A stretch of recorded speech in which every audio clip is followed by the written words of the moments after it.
que essa chuva é possível que... Nossa, a internet hoje estava complicada, hein? Mas acho que agora sim.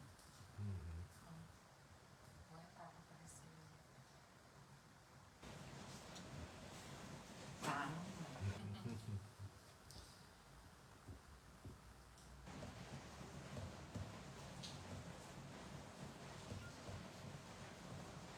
pronto.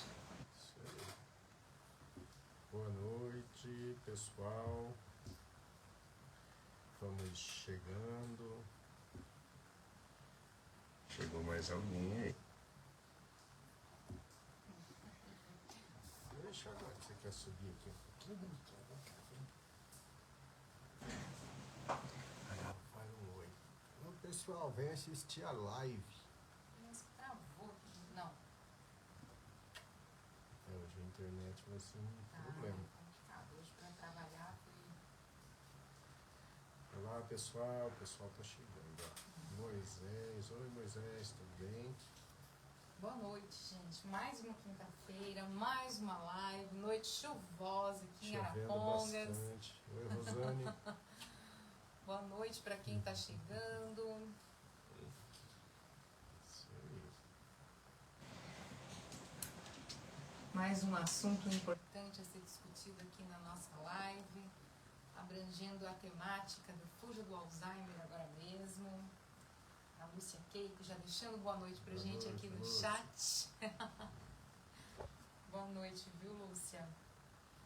Fala boa noite pra Lúcia também, Charlotte. Fala boa noite. Olha eu, estou tosada. Olha assim, eu fui no cabeleireiro. Oi, Silvana, boa noite. Boa noite, Silvana. Muito bom. O pé.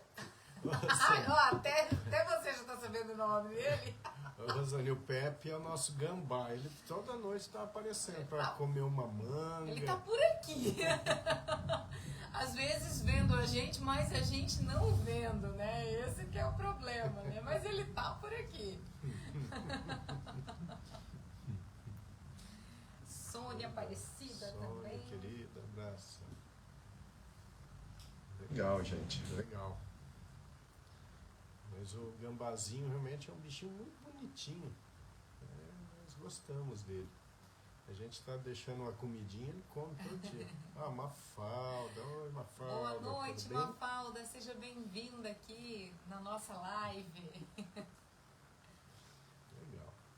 Acho que já dá pra gente começar a falar, né? É. Então vai lá. Dá uma última olhada pro pessoal. Olha, ó. Olha, eu sou muito bonitinha. Com quem eu pareço?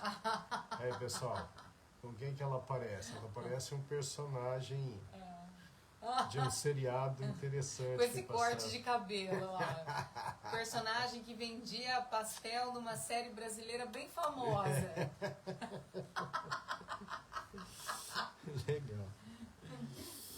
Então tá bom, gente. Então vamos começar. Oi, dona Dica. Boa A mãe noite. acabou de entrar? Olha, sim. Oi, mãe. Beijo. Saudade.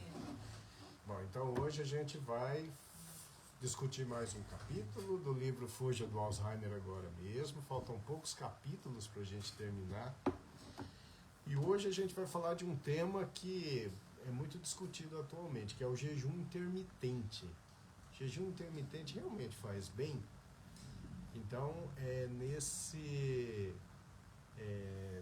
capítulo, a gente discute as evidências científicas mostrando que o jejum intermitente pode ser algo muito, muito interessante. Tá? O capítulo é Jejum, o espinafre do cérebro.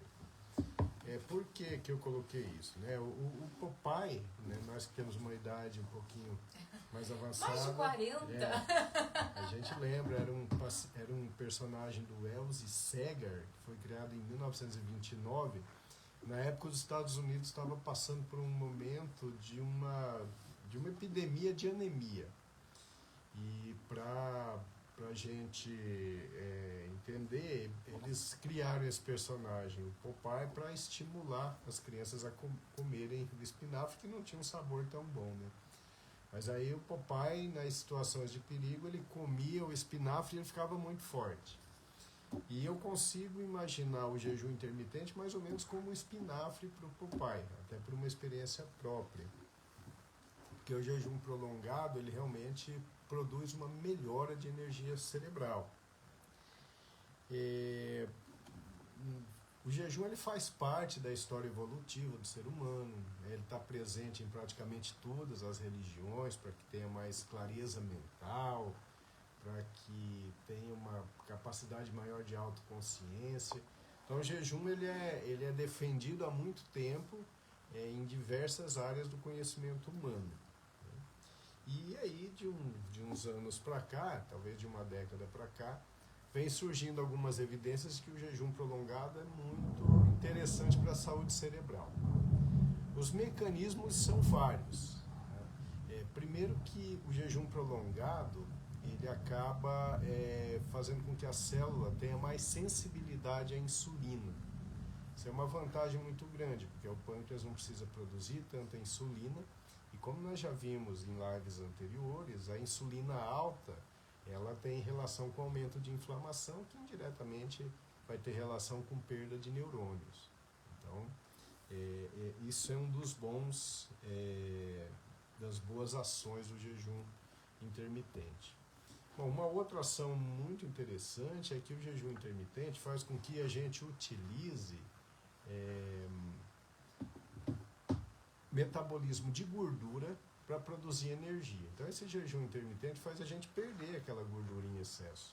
E de uma forma bastante eficiente, porque a gordura é metabolizada, a gente produz corpos cetônicos, principalmente o butirato, e essa substância ela vai funcionar como um fornecedor de energia para o cérebro.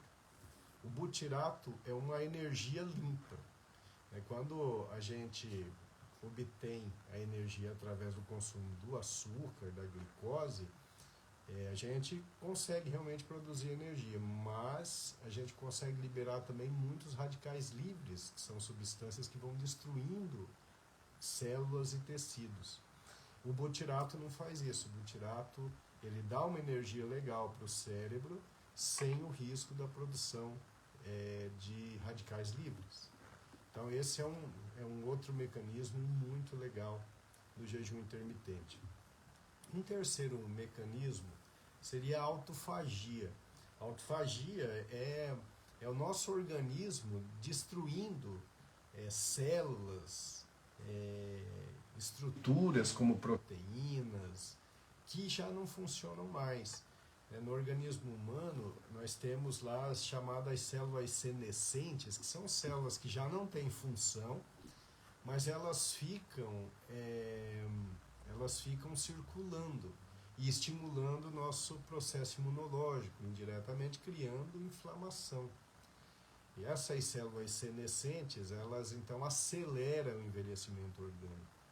E também, pelo aumento da inflamação, faz uma disfunção do cérebro, inclusive reduzindo a parte de memória, fazendo com que a gente perca neurônios ali do hipocampo, que se numa intensidade maior vai ter relação com a própria doença de Alzheimer. E quando a gente faz o jejum intermitente, o que acontece? A gente consegue então destruir essas células senescentes e as estruturas individualizadas das células são reaproveitadas. Elas são reaproveitadas para a construção de estruturas celulares saudáveis. Então, vocês vejam como é interessante, né? E a gente sempre viveu no mundo, né, no mundo dos cereais matinais americanos que queriam empurrar aqueles cereais de manhã cheios de leite, dizendo que o café da manhã era a principal refeição do dia, e a gente embarcava, né, nessa afirmação sem o menor sentido. Hoje a gente sabe que não é assim, né? Um jejum prolongado ele traz um benefício muito grande. Então, às vezes, pular o café da manhã pode ser interessante. A gente vai falar mais adiante como, né, qual o tempo de jejum e tudo mais. Mas a indústria do alimento, como sempre, ela visa só os lucros e não o bem-estar das pessoas, né? Isso infelizmente é uma regra, pelo menos até hoje é assim. Então, o jejum intermitente é realmente algo muito, muito bom. Uma coisa muito interessante é que quando a gente não dá o intervalo para ter essa autofagia, para ter esse aumento da sensibilidade da célula à glicose, então a gente fica comendo o tempo todo, o que acontece? A célula ela vai tendo uma resistência grande à insulina e a glicose chega no cérebro, mas como os neurônios, as células da glia, a micróglia, que são todas as células cerebrais, elas estão tão resistentes à insulina que elas não absorvem a glicose para criar energia. Então são as células passando fome em meio a muita comida, né? Tem muita glicose, mas as células cerebrais não conseguem utilizar por causa desse aumento da resistência à insulina. Então, comer regularmente, sem dar intervalos significativos, é um fator importante para aumento do envelhecimento orgânico e cerebral, né? Meu amor, dá uns boa noites aí, tem bastante gente hoje, hein? Bastante gente, só que aconteceu alguma coisa aqui com os meus comentários e eles sumiram. E aí eu acabei perdendo, mas eu vi, ó, que entrou aqui a nossa amiga Rose Sequinel. Quero mandar um beijão pra Rose e agradecer por ter cuidado desse menininho que hoje... Ontem eu tive uma gastroenterocolite, hoje ainda estou com náusea, vômito, diarreia. E aí a Rose fez lá uma canjinha e fubá? Uma sopinha de fubá, coisa Nossa, de amigo, gente. Eu comi e já melhorei, então Sim. Muito obrigado, Rose. Muito obrigada. Aí eu vi, né, que tá por aqui também, ó, a Maria Aparecida. A Maria Aparecida, também, a esposa do Dr. Josemir. Isso, que legal. E a Viviane, minha irmã, também entrou, Viviane, tá por aqui. A Márcia Souza, a Nilza Antonelli, Sara Pedrigo, a Ivone Costa. E aí, boa, meu amor, ó, o doutor Alexandre Junqueira, ele tem uma pergunta aqui para você. Vou até fazer antes do momento. Ele quer saber assim, ó, primeiro ele cumprimenta a gente, dando boa noite, e ele diz, acompanhando vocês, ele quer saber, 12 horas de consultório direto, pode considerar como jejum intermitente? Se você não comer nada, pode, né? E lembrando que o café e o chá sem açúcar, ele não tira do jejum. Né? E quando a gente fala em jejum intermitente, a primeira coisa que a gente precisa enfatizar é a necessidade de boa hidratação. Então tem que tomar muita água. E dá para se hidratar com chá verde também, né? O café é um bom estimulante e eles não tiram do jejum. Então, se você está aí no seu consultório, né, trabalhando 12 horas sem ter tempo para parar de comer, mas você toma um cafezinho com açúcar, aí já estragou tudo, aí você tira o jejum. Mas se você tomar só o café sem açúcar ou um chá sem açúcar, se for adoçante, né, lembrem-se que é estévia, xilitol, eritritol, um desses três, aí você realmente faz um jejum. Né? E 12 horas, como eu vou falar a seguir, é um tempo bom de jejum. Já dá para fazer algum grau de autofagia, já dá para fazer algum grau de proteção celular. Pois bem. Tá, então, vamos ver aqui. Bom, então a gente tem que enfatizar aqui alguns fatores. Né? O primeiro é assim, fazer jejum intermitente, quanto tempo? Então existem aí muitos estudos e vocês vão ver muitas maneiras de se fazer o jejum intermitente. Para escrever o livro, como eu me baseei só em evidências científicas mais robustas, o que a gente conclui é que a mulher ela tem que fazer em torno de 14 horas de jejum e o homem 16 horas. A partir de 12 horas já começa a ter o benefício. Então, se fizer 12 horas já ajuda, mas é claro, se a mulher fizer 14 e o homem 16, vai ser melhor. Eu e a Érica, para a gente conseguir fazer isso, hoje, por exemplo, a gente terminou de jantar, de comer alguma coisa às 6 horas. Eu comi a canjinha da Rose. Então, terminamos de comer às 6 horas. Amanhã, eu vou poder comer às 10 da manhã. E a Érica, se ela quiser, às 8 da manhã. Então aí já são as 14 e 16 horas. Então isso é importante, né? Jantar mais cedo. E esse jantar mais cedo é interessante também porque ele ajuda na qualidade do sono. Quando a gente come, principalmente muito carboidrato e muita proteína antes de dormir, a qualidade do nosso sono fica totalmente comprometida. Bom, mas todo mundo pode fazer de qualquer forma? Não. O ideal, é claro, é que você tenha um bom médico, um bom nutricionista que consiga te orientar. O que eu faço aqui é dar as bases gerais. Então nós temos lá, primeiro, qual é a última refeição do dia, né? O que a gente pode comer. Então é muito importante que a gente não fique comendo como última refeição do dia os carboidratos de alto índice glicêmico.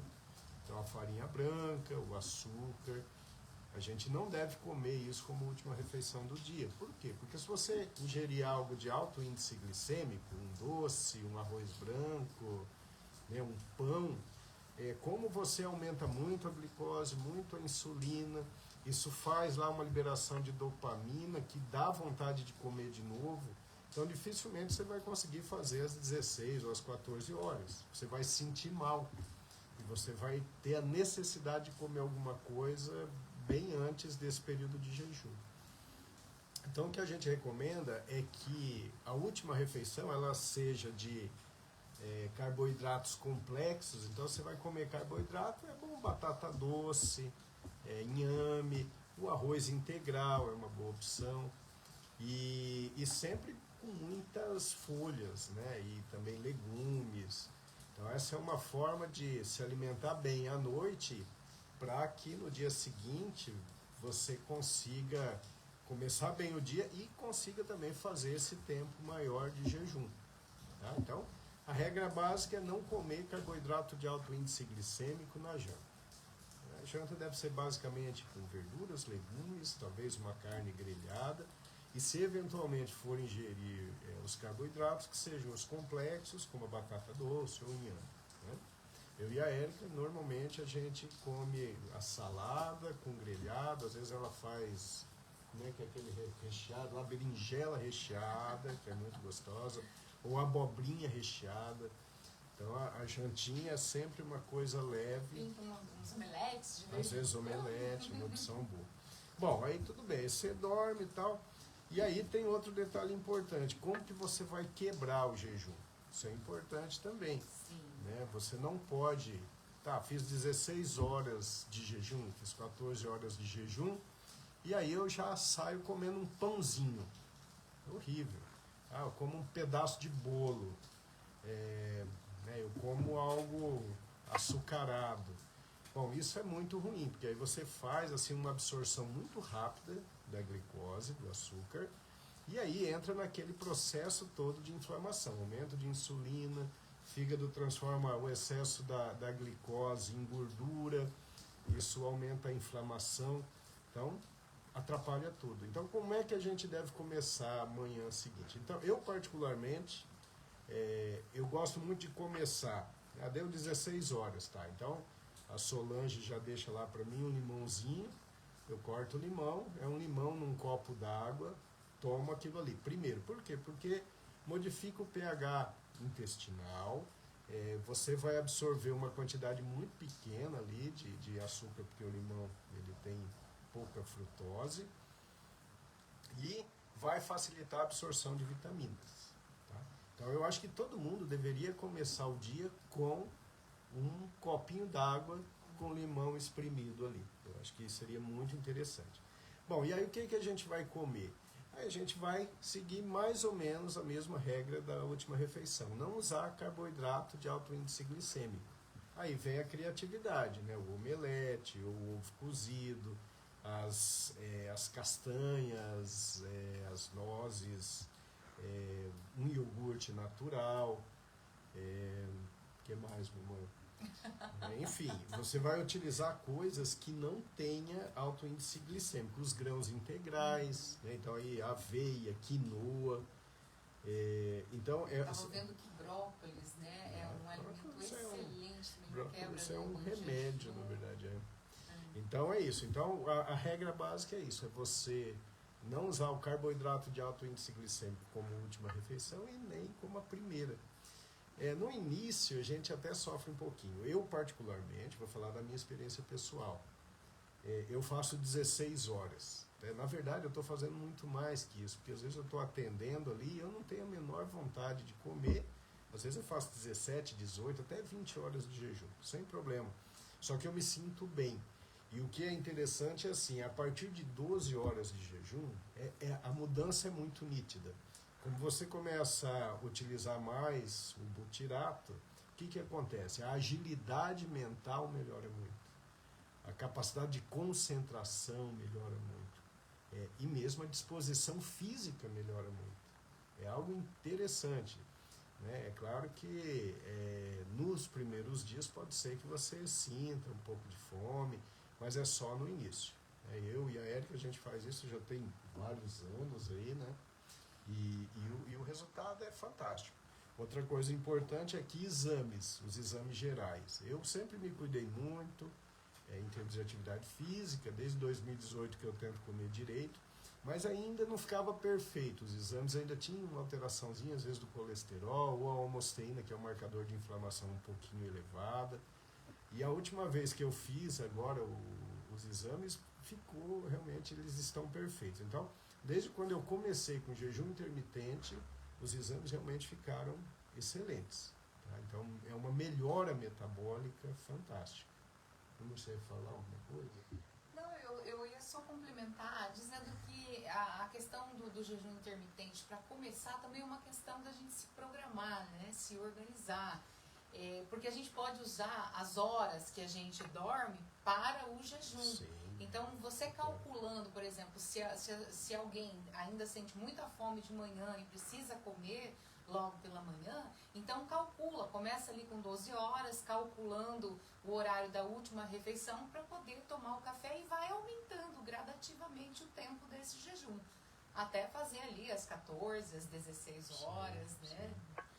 Mas é algo realmente muito interessante. E aí tem uma enxurrada de estudos, né, de pesquisas mostrando o quanto isso faz bem, né? Os grandes especialistas no mundo em longevidade, eles colocam esse jejum intermitente como sendo algo extremamente importante para que a gente viva mais, com mais saúde.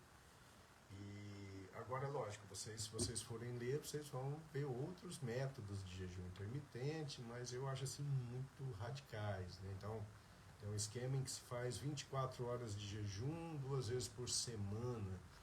Eu particularmente já não me sentiria bem.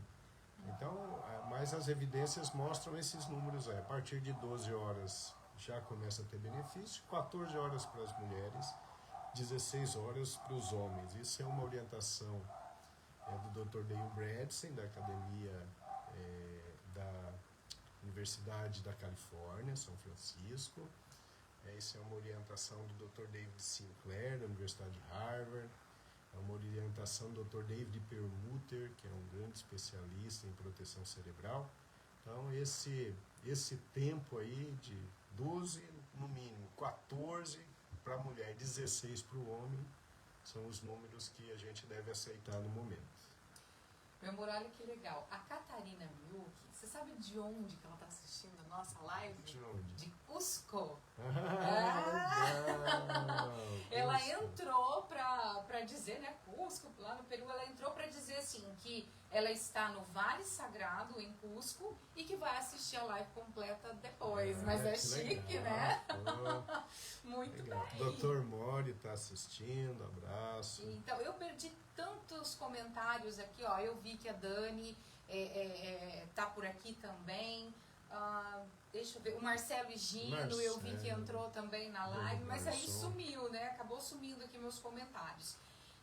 Eu só tem uma pergunta aqui, posso fazer? Pode fazer. A Rosângela Baggio, ela está aqui com a gente, dando o boa noite, e ela tem uma pergunta. Ela diz, qual é o limite de idade para fazer esse jejum? A pergunta é do Aristeu e dela. Pergunta boa, né? Então, isso que a gente está pregando aqui é para cérebro que não está ali na formação inicial. Eu acho que para uma criança, para um adolescente, aí já tem que individualizar, tá? Mas o que a gente estuda mais é no cérebro do adulto. Eu não acho que um jejum intermitente bem feito por um adolescente, uma criança, traga malefícios. Mas aí eu já não posso afirmar, porque o que eu mostro aqui é mais baseado em evidências científicas robustas, e isso é para o cérebro do adulto, né? Mas é uma pergunta muito boa, né? Porque aí eu acho que a questão maior assim nem é o tempo de jejum, mas a qualidade daquilo que se ingere, né? As crianças e os adolescentes, eles, na verdade, eles comem muito errado, né? O Rubens dizendo que ele está precisando de um jejum intermitente. Abração, Rubens. Então, isso é muito importante, né? O que come, né? Há algum tempo atrás, o Milton me deu uma bronca porque eu dava doce para ele comer quando era criança.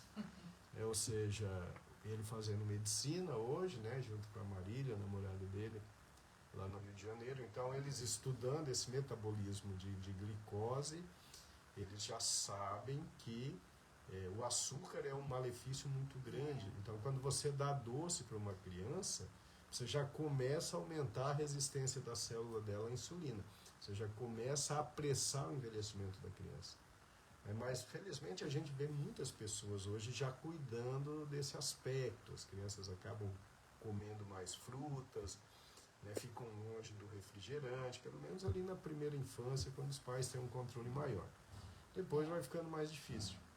Mas é importante que a gente consiga sempre postergar o máximo possível a ingestão dessas coisas ruins para as nossas crianças e adolescentes, né? Eu acho que os médicos do futuro, como o Milton e a Marília, eles já vão entender melhor a importância disso. Então vai ser uma orientação muito bem difundida. É uma orientação que eles vão dar para cada paciente, explicar como a farinha branca e o açúcar e os ultraprocessados têm relação com doenças, têm relação com declínio cognitivo. Então as coisas vão mudar para melhor. Então, ó, e a Catarina disse que ia descansar, não conseguiu, então ela está assistindo a live com a gente. Legal. Muito bem, o Marcelo, uma honra. que legal, Aí o Marcelo está dizendo que está chovendo muito em Colorado. Então, aqui não apareceu para mim ainda, ó. A Cleide Videira está por aqui, ó. Agora apareceu o Rubens também. A Ana Maria, minha prima, também está assistindo. Legal. A Marisa Cornélio diz que é muito bom ouvi-lo. Obrigado. Né? Que legal, ó. Deixa eu ver quem mais. A Cristiane Sanches Candreva participando aqui. E ela pergunta, doutor, quem está na menopausa, quantas horas de jejum? É o mesmo esquema, Cristiane. É para você, Cristiane. Eu estou ficando velha, hein? Quando eu comecei a atender a Cristiane, ela era uma adolescente. Ela estava começando a namorar com o Robson, eles casaram. Aí eles tiveram 2 filhos lindos, uma mocinha fantástica. E olha só, agora ela está fazendo uma pergunta de menopausa. Nossa, o tempo passa, Cristiane. Às vezes é para alguém. Às vezes é para alguém, né? Para uma amiga. Mas o fato é que não muda a regra, não. Eu acho que quem está no climatério, que é a pré-menopausa, ou que está na menopausa, entra no mesmo esquema. Mulher, 14 horas de jejum é o objetivo. Ela tá a Cristiane, ela tirou o útero e ovários. Aí faz uma menopausa apressada, né, Cristiane? Ai, mas que difícil. Ó, hoje aqui, não sei o que está acontecendo com os meus comentários. Eles somem, Celeste, depois eles querida. voltam. Tinha aqui bastante gente falando. O Rubens diz que hoje está lá no Rio de Janeiro, lá na capital. Legal. Rubens é um cara fantástico, né? Um cara maravilhoso. E olha que é um dos grandes amigos que nós temos, e nós nem nos conhecemos pessoalmente ainda, né? Mas já tem um respeito mútuo muito grande. Isso aqui é bacana, né? Sim. Ai, deixa eu ver, ó, aqui eles apareceram agora, muito bem, que bom. Ó, deixa eu ver, a Lúcia Keiko aqui com a gente, que eu não tinha falado. Deixa eu ver quem mais aqui que mandou. Rodrigues Paranaense também assistindo aqui, a Celeste, que você comentou, a Dani. que eu lembrei que entrou aqui na nossa live. E muito bem, A meu Dona amor. Dica, É, minha mãe de sogra Bixela. querida, Dona Dica é muito querida. Logo nós vamos aí comer uma comidinha. Ó, foi comidinha da minha mãe aí, tudo A certinho, Marisa, dentro do script, né? é meu a amor? Marisa do HC.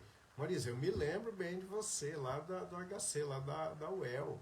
Que legal, abraço, Não me apareceu lembro. por Tá mim. aqui, ó. Ah, Eu tá. disse pro doutor que sou a Marisa do HC da UEL. Muito Os querida. comentários hoje aqui no meu chat estão Legal, Marisa, me grande boicotando. abraço. A Zélia Trevisan, querida. É isso aí. Ó, Celeste, qual o tempo mínimo para o jejum? Às vezes sinto dor de cabeça, lado esquerdo. Então, Celeste, o tempo mínimo são 12 horas, mas aí caprichar na última refeição, né? Não usar açúcar, não usar farinha branca.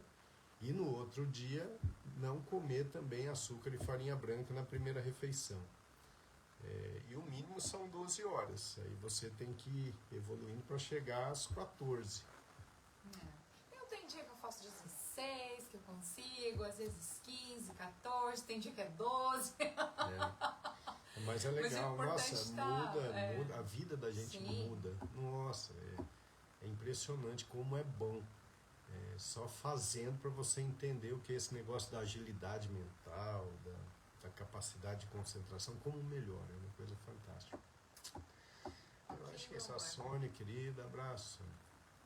Eu acho que Recado é isso, dado, gente. né? Sim, recado dado. A gente está optando por fazer as lives mais curtas, assim, de meia hora, mais ou menos, porque 1 hora estava ficando muito cansativo, né? Então, a gente está fazendo mais curta. Bom, aí, a próxima, a gente tem mais, eu acho que uns 3 capítulos só para terminar, mais umas 3 lives para terminar o livro. A próxima, a gente vai falar sobre a importância de comer menos. Como comer menos tem relação com a saúde. E como comer demais tem relação com doença. A gente vai explicar isso para vocês com bases científicas. Olha essa pergunta da Cleide Souza, como é bom. Diabéticos tipo 2 pode fazer jejum? Essa pergunta Cleide, é o seguinte, antes tem uma outra pergunta aqui, vamos ver o que é aqui. Cristiane, pode ser à noite quando estamos dormindo. Sim, Cristiane, sim. Por isso que é da janta mais cedo até você comer de manhã. Tem que dar 14 horas. Cleide, é o seguinte, Primeiro, se você tem diabetes, esse jejum ele tem que ser discutido com o seu médico, né? De preferência com o seu endocrinologista, para ver, porque aí tem que individualizar, é diferente. Mas tem um trabalho ali na USP muito legal, que eles estão fazendo isso, jejum intermitente para pacientes diabéticos do tipo 2. E é incrível os bons resultados que eles estão conseguindo, com redução de dose de insulina, alguns pacientes até com retirada de medicamento, eles estão conseguindo resultados fantásticos. Só que se você tem diabetes, tem que ter o seu endócrino, e aí é um assunto que você discute com ele, que aí vai depender do nível do seu diabetes, o quanto você ainda produz de insulina, né, o quanto você tem de aumento de resistência da célula à insulina. Então isso é algo que você tem que discutir com o seu endocrinologista. Mas pode ter um resultado realmente muito bom. Esses estudos aí da USP mostram um resultado muito bom. É isso. Oi, Gislaine, tudo bem? Eu acho que é isso, gente. Aí, daqui 2 semanas, a gente conversa de novo. Tá? Foi um prazer estar com vocês. Beijo, gente. Tchau. Beijo, até mais. Oi, Dona Soledade. Beijão. Dona Soledade é lá de Sabal. Ela é muito querida. Muito querida. Tchau. Ok, tchau, gente.